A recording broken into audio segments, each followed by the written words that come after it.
What's going on, Jeromes? Beautiful Monday, birds are chirping and stuff, and it's time for another edition of Vikings Q&A. Now, like I said, we're going to be more diligent about this. We're not going to let questions stack up, so we're going to try and do as many Q&A videos as possible. Now, back in the day, we used to do just a run-through of the Q&As, and I felt like we weren't able to dedicate enough time to each question or think about them ahead of time, just sort of read and react, and it turned into like a 40-minute video. So these, I like breaking them up. We can have some thoughts and cause for pause on these 5 good questions. So I don't know. We'll find a balance, but you guys are the best. Thanks for submitting questions. We do call out in the community tab. You'll be able to see it sometimes. First up, the soggy biscuit. That sounds unfortunate. Although I will say, so the best item that my school cafeteria had was like twice a month. They would do like actual roast turkey, so not like from a bag or a can. Like they would actually get like Thanksgiving turkeys, roast them, and then break them down, make up this cream sauce, put them over biscuits. Woo woo. So they'd also make in-house. Come on, man. I feel like there needs to be more like actual cooking in schools, but that's another topic for another day. Anyways, but so you take the biscuit and then it'd be in this like light bechamel, like southern white gravy and like the turkey and stuff. Oh, come on, son. Come on, playa. Anyways, I think we can all agree that the Vikings are, also they would serve mashed potatoes.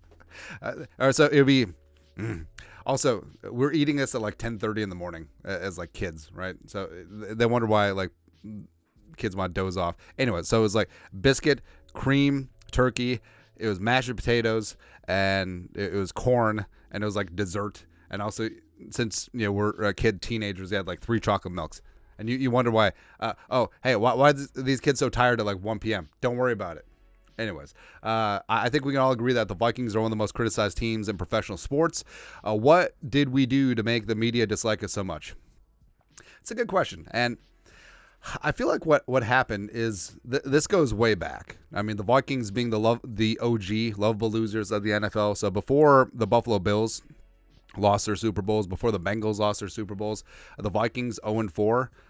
Even though they had a damn good team, Bug Grant and Tarkenton and Cap and the Purple People Eaters, all that stuff, I think that stigma stuck with them. And a lot of the back in the day, but now still too, the media is primarily coastal dominated, right? So New York, LA, all that stuff, and back in the day and still now, that they see Minnesota as jabroni flyover country, which is not. Great state of Minnesota. Let's go. So it was very easy for the coastal media to just punch down on Minnesota. It's like, oh, what are you going to do? Lose another Super Bowl? Yeah, blah, blah, blah. And then they built up teams like the Cowboys and the Steelers and, of course, the Packers. So I feel like it was just very easy to punch down, and it became like a grooved narrative, like a well-worn trail where, hey, media people, how do you succeed in the media? Oh, you poo on the Vikings. And then, the people watching the shows and the radio, like they get accustomed to that, and it's like, oh yeah, the Vikings, or just poo on them, and it's transformed through generations where it's so easy to point out the Vikings' flaws, and also it's not like the Vikings are just bad for like long stretches of times. Like, yeah, there's some down years, but the Vikings are 6th or 7th in the league in terms of regular season winning percentage.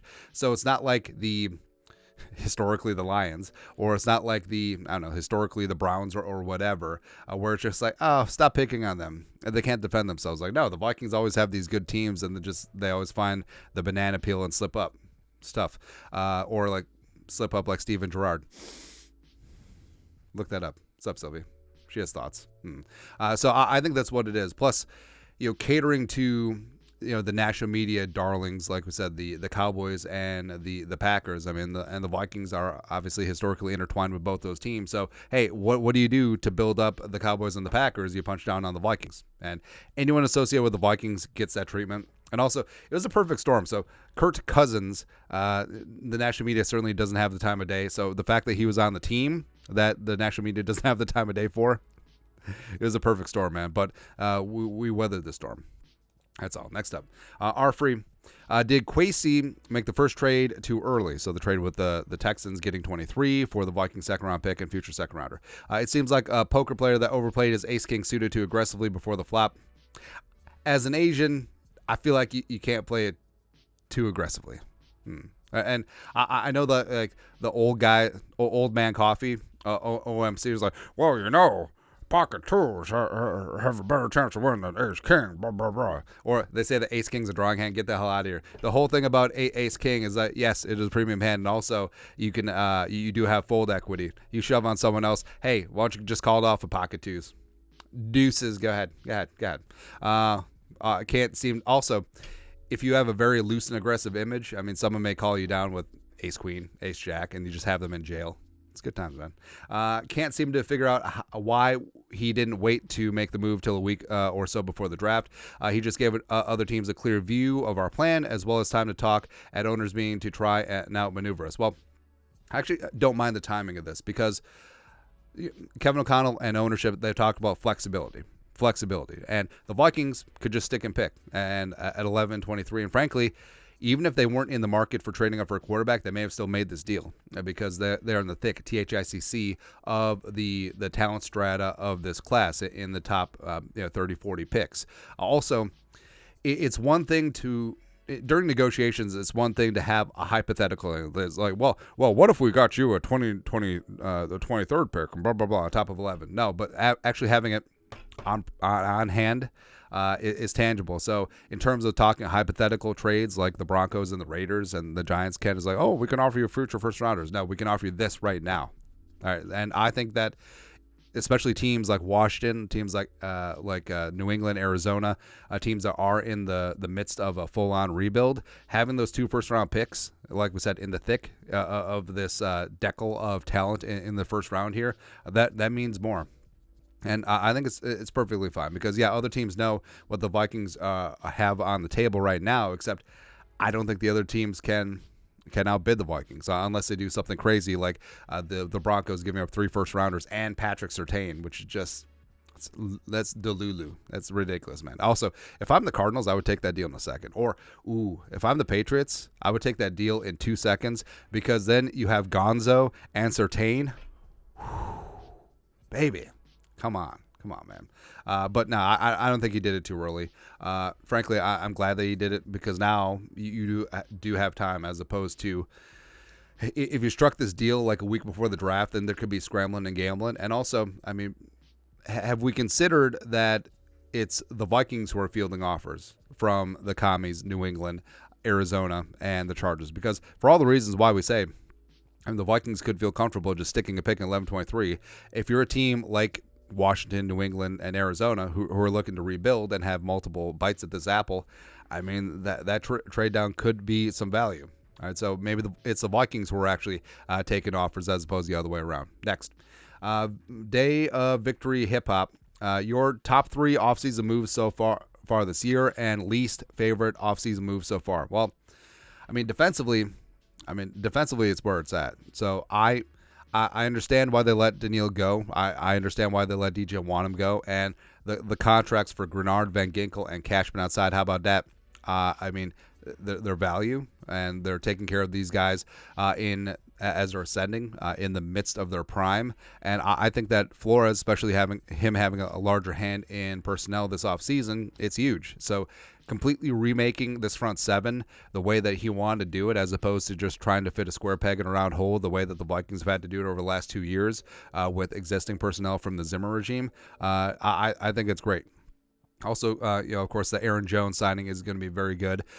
Jones still has plenty of gas left in the tank. 5 straight 100-yard games, 3 touchdown game in the playoffs against the Cowboys. I think that he's really going to help out this running game. But also, the elephant in the room, I think one of the Vikings' best moves was not overpaying for Kirk Cousins. Now, the whole thing about it, too, is like I would have been fine if Kurt was back on a reasonable 1-year deal. And I think that the Vikings certainly were, too. Like, they had interest in bringing him back, but they weren't going to go over their budget, which makes sense. And I respect the way that Kwesi and the team operated this offseason with Kurt. And respect. I mean, Kurt went to the Falcons. He got the bag. We'll see at some point in the season. Congratulations. But now, like, frankly, I haven't even had 1 second of non-buyer's remorse with Kurt, because you're looking at the future of the Vikings. And Kurt, we had some good times. Sure, it's been real. It's been fun. It has been real fun. But we're going to overpay. And I'm glad that the Vikings didn't. So I think that actually might be the best move of the offseason, even if it was an inaction move. Next, George M. Andy, what is the most position of need we need aside from quarterback? So for me, yes, interior offensive line. I mean, that's certainly up there, but that's omnipresent. But for me, I think it is defensive interior. So defensive tackle that knows the 3 tech, that 4-5 tech, where, I mean, the Vikings did supplement nicely, bringing in Tillery and Jonah Williams, but they're more, run-stopping 3-4 defensive ends. Harrison Phillips is still there. They want to reduce his snaps, as well as Jaquelin Roy. Hopefully he can step up year 2. Bullard is sort of like Tillery and Williams, more about stopping the run and setting the edge and absorbing bodies at that 5-tech spot. So the Vikings are still lacking like that true 330-pound nose tackle, as well as a penetrating defensive tackle who can get his own pass rush, that B-gap exploder. So I think that's need number 1 for the Vikings. Also, adding more bodies in the cornerback room does make sense, but I know that Flores, he don't broke no BS, but, I mean, can we get something out of Booth Jr.? Can we get something out of Evans where he isn't benched 17 times? Where, I mean, the talent's there. The talent is certainly there in that cornerback room, but hopefully they can get something going there. But other than that, like, you feel good about the edge. You feel good about the linebacking core. You feel good about the receivers. Maybe you could add a tight end because Hawk could be up on blocks. But for me, it does start and end along the defensive line. Lastly, Nathan Bailey. Are the Vikings in contention to make it far in the playoffs, possibly win the Super Bowl, or is this a rebuilding phase, a lot of new defensive players, and definitely and most likely a freshman quarterback? Well, I think the Vikings are going to shock a lot of people. And entertainment purposes only, the 6.5, insulting, and all the jelly beans on the over, where I think the Vikings are set up even better than the 2023 Texans. Now, yes, you do have to hit on the quarterback, and Stroud was an absolute home run at 2.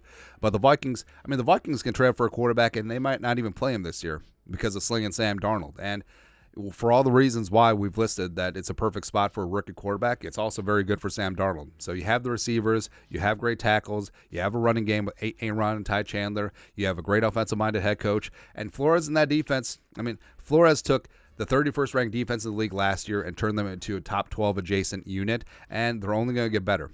And now you've got his guys and also the existing players, second year infused in this defense. I mean, the Vikings are going to surprise a lot of people. And yeah, the Vikings have a tough schedule. Yes, the Vikings are in a tough division, and everything is going to be difficult, but they got to play the Vikings too. I mean, the Vikings are not going to be an easy out. And guess what? The future is extremely bright, especially if they don't have to give up that future first rounder. They got all the cap space in the world. They're going to re-sign JJ. They're going to re-sign Darisaw, and they're going to have their quarterback of the future. I mean, the Vikings, there's a reason why I feel like, even though the media traditionally has hated on the Vikings, but you look around like Matt Miller, you look around Charles Robinson, you look around some of these younger analysts who aren't like driven by the narratives from yesteryear, like they see the potential with the Vikings. They believe in the Vikings, and yes, it is tough. You got to hit on the quarterback, but say Sam Darnold comes out and balls out, or say the rookie TBD comes in, wins the job, and rips it up like CJ Stroud. I think the Vikings definitely could make some noise very quickly. And this is not going to be a long, drawn-out rebuild. The Vikings, with their competitive rebuild, they've done it on the fly. And they've remained competitive. 13-4, want some more, win the division 2022. They probably win the division if Kurt stays healthy in 2023. But he didn't, so it is what it is. But I think the Vikings are going to shock the world this year. It's going to be fantastic, baby. And also, if they hit on that quarterback long term, they're set up for a decade-long run with JJ and company. I can't wait for it. I can't wait. But that's it. Q&A on this beautiful Monday. You guys know what to do. You're the best. Skol. Production value.